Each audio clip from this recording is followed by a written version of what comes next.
ಆಧುನಿಕ ಭಾರತೀಯ ರಾಜಕೀಯ ಚಿಂತಕರು ಈ ಒಂದು ವಿಷಯದ 2, 5 ಮತ್ತು 10 ಅಂಕದ ಪ್ರಶ್ನೆಗಳನ್ನು ನೋಡೋಣ. ಮೊದಲಿಗೆ 2 ಅಂಕದ ಪ್ರಶ್ನೆಗಳಲ್ಲಿ ಪ್ರಶ್ನೆ 1 ರಾಷ್ಟ್ರೀಯವಾದ ಎಂದರೇನು ಅಂತ ಇದ್ದರೆ, ಪ್ರಶ್ನೆ 2 ಮಂದಗಾಮಿ ರಾಷ್ಟ್ರೀಯವಾದಿಗಳು. ಇಲ್ಲಿ ನಾವು ಮಂದಗಾಮಿ ರಾಷ್ಟ್ರೀಯವಾದಿಗಳು ಯಾರ್ಯಾರು ಇದ್ದರು ಎಂಬುದರ ಬಗ್ಗೆ ಬರೆಯಬೇಕು. ಪ್ರಶ್ನೆ 3 ತೀವ್ರಗಾಮಿ ರಾಷ್ಟ್ರೀಯವಾದಿಗಳು ಅಂತ ಇದ್ದು, ಇಲ್ಲಿಯೂ ಸಹ ತೀವ್ರಗಾಮಿ ರಾಷ್ಟ್ರೀಯವಾದಿಗಳು ಯಾರ್ಯಾರು ಇದ್ದರು ಎಂಬುದರ ಬಗ್ಗೆ ಬರೆಯಬೇಕು. ಪ್ರಶ್ನೆ 4 ಹಿಂದೂ ರಾಷ್ಟ್ರೀಯವಾದ ಅಂತ ಇದೆ. ಇಲ್ಲಿ ಹಿಂದೂ ರಾಷ್ಟ್ರೀಯವಾದದ ಅರ್ಥವನ್ನು ಬರೆಯಬೇಕು. ಈ ಒಂದು ಹಿಂದೂ ರಾಷ್ಟ್ರೀಯವಾದದಲ್ಲಿ ಯಾರ್ಯಾರು ಇದ್ದರು ಎಂಬುದನ್ನು ಬರೆಯಬೇಕಾಗುತ್ತದೆ. ಇನ್ನು ಪ್ರಶ್ನೆ 5 ಆಧ್ಯಾತ್ಮಿಕ ರಾಷ್ಟ್ರೀಯವಾದ ಅಂತ ಇದೆ. ಇಲ್ಲಿ ಆಧ್ಯಾತ್ಮಿಕ ರಾಷ್ಟ್ರೀಯವಾದ ಅಂದರೇನು, ಅಲ್ಲದೆ ಈ ಒಂದು ಆಧ್ಯಾತ್ಮಿಕ ರಾಷ್ಟ್ರೀಯವಾದದಲ್ಲಿ ಯಾರ್ಯಾರು ಇದ್ದರು ಎಂಬುದರ ಬಗ್ಗೆ ಬರೆಯಬೇಕಾಗುತ್ತದೆ. ಪ್ರಶ್ನೆ 6 ಜಾತಿ ವ್ಯವಸ್ಥೆ ಎಂದರೇನು ಅಂತ ಇದೆ. ಪ್ರಶ್ನೆ 7 ಜಾತ್ಯತೀತ ರಾಷ್ಟ್ರೀಯವಾದ ಎಂದರೇನು ಅಂತ ಇದೆ. ಪ್ರಶ್ನೆ 8 ಸಾಮಾಜಿಕ ನ್ಯಾಯ ಎಂದರೇನು ಅಂತ ಇದ್ದರೆ, ಪ್ರಶ್ನೆ 9 ದಲಿತ ವಿಮೋಚನೆ. ಇಲ್ಲಿ ದಲಿತ ವಿಮೋಚನೆ ಎಂದರೇನು ಅಂತ ನೋಡುವುದರ ಜೊತೆಗೆ ಈ ಒಂದು ದಲಿತ ವಿಮೋಚನೆಯಲ್ಲಿ ಯಾರ್ಯಾರು ಇದ್ದರು ಎಂಬುದರ ಬಗ್ಗೆಯೂ ಸಹ ನೀವು ನೋಡಿಕೊಳ್ಳಬೇಕು. ಪ್ರಶ್ನೆ 10 ರಾಷ್ಟ್ರೀಯ ಏಕೀಕರಣ ಎಂದರೇನು ಅಂತ ಇದ್ದರೆ, ಪ್ರಶ್ನೆ 11 ಸಮಾಜವಾದ ಎಂದರೇನು ಅಂತ ಇದೆ. ಪ್ರಶ್ನೆ 12 ಭೂದಾನ ಚಳುವಳಿ. ಇಲ್ಲಿ ಭೂದಾನ ಚಳುವಳಿ ಅಂದರೇನು, ಅಲ್ಲದೆ ಈ ಒಂದು ಭೂದಾನ ಚಳುವಳಿಯಲ್ಲಿ ಯಾರ್ಯಾರು ಇದ್ದರು ಎಂಬುದನ್ನು ನೋಡಿಕೊಳ್ಳಬೇಕು. 2 ಅಂಕದ ಕೊನೆಯ ಪ್ರಶ್ನೆ 13 ಸ್ವಾಭಿಮಾನ ಚಳುವಳಿ ಎಂದರೇನು ಅಂತ ಇದೆ. ಇಲ್ಲಿ ಸ್ವಾಭಿಮಾನ ಚಳುವಳಿ ಎಂದರೇನು ಎಂಬುದರ ಬಗ್ಗೆ ನೋಡಿಕೊಳ್ಳುವುದರ ಜೊತೆಗೆ ಈ ಒಂದು ಸ್ವಾಭಿಮಾನ ಚಳುವಳಿಯಲ್ಲಿ ಯಾರ್ಯಾರು ಭಾಗವಹಿಸಿದ್ದರು ಎಂಬುದನ್ನು ಸಹ ನೋಡಿಕೊಳ್ಳಬೇಕಾಗುತ್ತದೆ. ಇನ್ನು 5 ಅಂಕದ ಪ್ರಶ್ನೆಗಳು. ಮೊದಲ ಪ್ರಶ್ನೆ 1 ಭಾರತೀಯ ಸಮಾಜ ಸುಧಾರಣೆಗೆ ಜ್ಯೋತಿಬಾ ಫುಲೆಯವರ ಕೊಡುಗೆಗಳು ಅಂತ ಇದೆ. ಇಲ್ಲಿ ಭಾರತೀಯ ಸಮಾಜ ಸುಧಾರಣೆಗೆ ಈ ಒಂದು ಜ್ಯೋತಿಬಾ ಫುಲೆಯವರ ಕೊಡುಗೆಗಳು ಯಾವ್ಯಾವು ಇದ್ದವು ಎಂಬುದನ್ನು ಬರೆಯಬೇಕು. ಪ್ರಶ್ನೆ 2 ಆಧ್ಯಾತ್ಮಿಕ ರಾಷ್ಟ್ರೀಯವಾದದ ಕುರಿತಂತೆ ಸ್ವಾಮಿ ವಿವೇಕಾನಂದರ ವಿಚಾರಗಳು ಅಂತ ಇದೆ. ಈ ಒಂದು ಆಧ್ಯಾತ್ಮಿಕ ರಾಷ್ಟ್ರೀಯವಾದ ಕುರಿತಂತೆ ಸ್ವಾಮಿ ವಿವೇಕಾನಂದರ ವಿಚಾರಗಳು ಯಾವ್ಯಾವು ಇದ್ದವು ಎಂಬುದನ್ನು ಬರೆಯಬೇಕು. ಪ್ರಶ್ನೆ 3 ದಾದಾಬಾಯಿ ನವರೋಜಿಯವರ ರಾಷ್ಟ್ರೀಯವಾದಿ ಚಿಂತನೆಗಳು ಅಂತ ಇದೆ. ಪ್ರಶ್ನೆ 4 ತೀವ್ರಗಾಮಿ ರಾಷ್ಟ್ರೀಯವಾದಕ್ಕೆ ಅರಬಿಂದೋರ ಕೊಡುಗೆಗಳನ್ನು ವಿವರಿಸಿರಿ ಅಂತ ಇದೆ. ಪ್ರಶ್ನೆ 5 ಸರ್ ಸೈಯದ್ ಅಹಮದ್ ಖಾನರ ವಿಮೋಚನಾತ್ಮಕ ಚಿಂತನೆಗಳನ್ನು ವಿವರಿಸಿರಿ ಅಂತ ಇದೆ. ಇಲ್ಲಿ ಮೊದಲಿಗೆ ವಿಮೋಚನಾತ್ಮಕ ಚಿಂತನೆಗಳಲ್ಲಿ ಇದ್ದಂಥ ವ್ಯಕ್ತಿಗಳ ಹೆಸರನ್ನು ಬರೆದ ನಂತರ ನೇರವಾಗಿ ಸರ್ ಸೈಯದ್ ಅಹಮದ್ ಖಾನರ ವಿಮೋಚನಾತ್ಮಕ ಚಿಂತನೆಗಳು ಅಂತ ಟೈಟಲನ್ನು ಹಾಕಿ ಇದಕ್ಕೆ ಉತ್ತರಿಸಬೇಕು. ಪ್ರಶ್ನೆ 6 ಮೊಹಮ್ಮದ್ ಇಕ್ಬಾಲರ ವಿಮೋಚನಾ ಚಿಂತನೆಗಳನ್ನು ಚರ್ಚಿಸಿರಿ ಅಂತ ಇದೆ. ಪ್ರಶ್ನೆ 7 ಜಾತಿ ವ್ಯವಸ್ಥೆ ಕುರಿತಂತೆ ಡಾಕ್ಟರ್ ಅಂಬೇಡ್ಕರರ ವಿಚಾರಗಳನ್ನು ವರ್ಣಿಸಿರಿ ಅಂತ ಇದೆ. ಇಲ್ಲಿ ಮೊದಲಿಗೆ 2-3 ವಾಕ್ಯಗಳಲ್ಲಿ ಜಾತಿ ವ್ಯವಸ್ಥೆಯ ಬಗ್ಗೆ ಬರೆದು ಆನಂತರ ಈ ಒಂದು ಜಾತಿ ವ್ಯವಸ್ಥೆಯ ಕುರಿತಂತೆ ಡಾಕ್ಟರ್ ಅಂಬೇಡ್ಕರರ ವಿಚಾರಗಳು ಯಾವ ತೆರನಾಗಿದ್ದವು ಎಂಬುದನ್ನು ಒಂದೊಂದಾಗಿ ವಿವರಿಸಬೇಕು. ಇನ್ನು ಪ್ರಶ್ನೆ 8 ಸಾವರ್ಕರರ ರಾಷ್ಟ್ರೀಯವಾದಿ ಚಿಂತನೆಗಳು ಅಂತ ಇದೆ. ಇಲ್ಲಿ ಈ ಒಂದು ರಾಷ್ಟ್ರೀಯವಾದಿ ಚಿಂತನೆಗಳಲ್ಲಿ ಯಾರ್ಯಾರು ಇದ್ದರು ಎಂಬುದನ್ನು ಬರೆದ ನಂತರ ಸಾವರ್ಕರರ ರಾಷ್ಟ್ರೀಯವಾದಿ ಚಿಂತನೆಗಳನ್ನು ಒಂದೊಂದಾಗಿ ವಿವರಿಸಬೇಕು. ಪ್ರಶ್ನೆ 9 MS ಗೋಲ್ವಲ್ಕರ್ ಅವರ ರಾಷ್ಟ್ರೀಯವಾದಿ ಚಿಂತನೆಗಳು ಅಂತ ಇದೆ. ಪ್ರಶ್ನೆ 10 ರಾಷ್ಟ್ರೀಯವಾದ ಕುರಿತು ಗಾಂಧೀಜಿಯವರ ವಿಚಾರಗಳು ಅಂತ ಇದೆ. ಇಲ್ಲಿ ಮೊದಲಿಗೆ ರಾಷ್ಟ್ರೀಯವಾದ ಅಂದರೇನು ಅನ್ನುವುದರ ಬಗ್ಗೆ ಒಂದೆರಡು ವಾಕ್ಯದಲ್ಲಿ ಬರೆದ ನಂತರ ಈ ಒಂದು ರಾಷ್ಟ್ರೀಯವಾದದ ಕುರಿತು ಗಾಂಧೀಜಿಯವರ ವಿಚಾರಗಳು ಏನಿದ್ದವು ಎಂಬುದನ್ನು ಒಂದೊಂದಾಗಿ ವಿವರಿಸಬೇಕು. ಇನ್ನು ಪ್ರಶ್ನೆ 11, ರಾಷ್ಟ್ರೀಯವಾದ ಕುರಿತು ಜವಾಹರ್ಲಾಲ್ ನೆಹರು ಅವರ ವಿಚಾರಗಳು ಅಂತ ಇದೆ.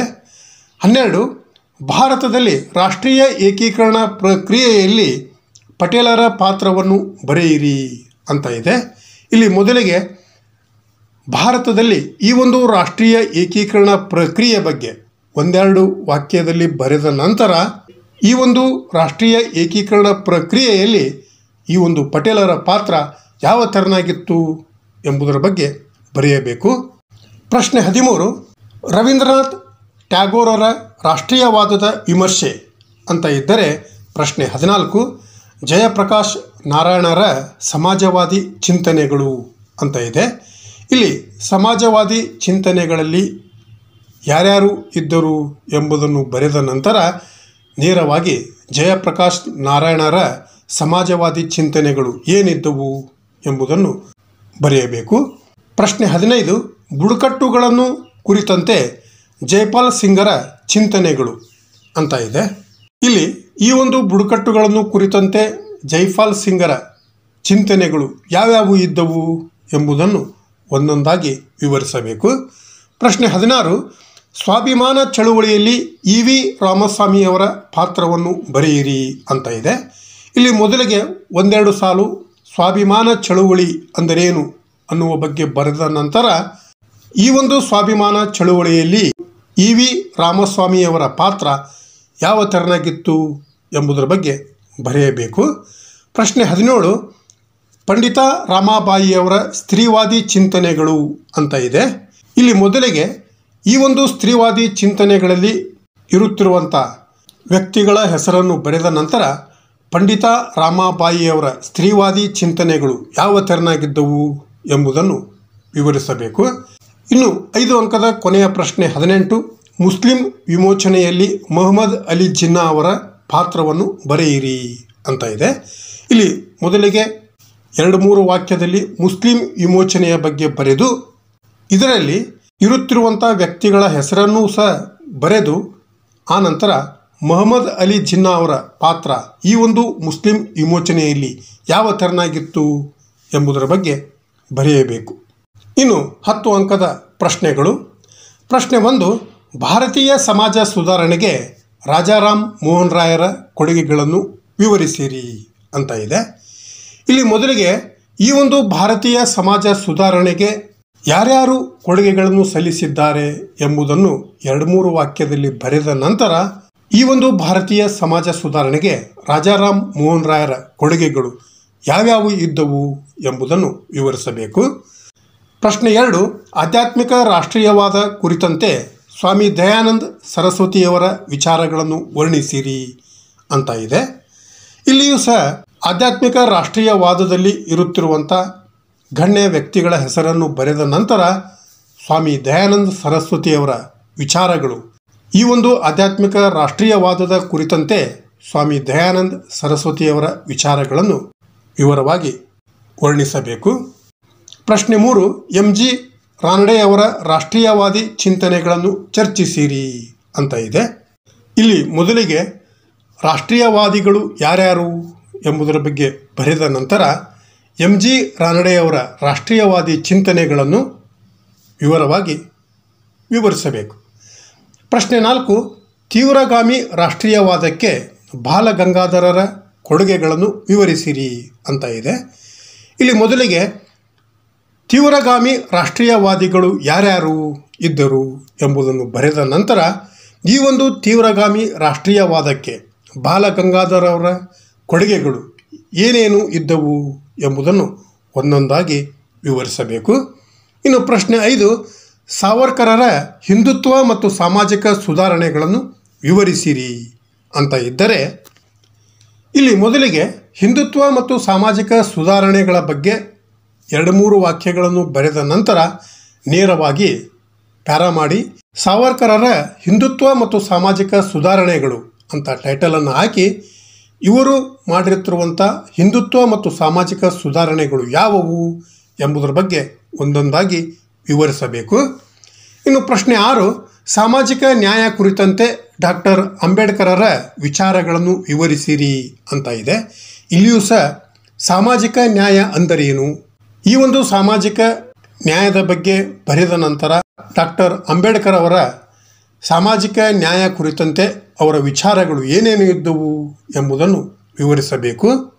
ಪ್ರಶ್ನೆ 7, ಜಾತಿ ವ್ಯವಸ್ಥೆ ಮತ್ತು ಸಾಮಾಜಿಕ ನ್ಯಾಯ ಕುರಿತಂತೆ ರಾಮಸ್ವಾಮಿ ನಾಯ್ಕರರ ವಿಚಾರಗಳನ್ನು ವಿವರಿಸಿರಿ ಅಂತ ಇದೆ.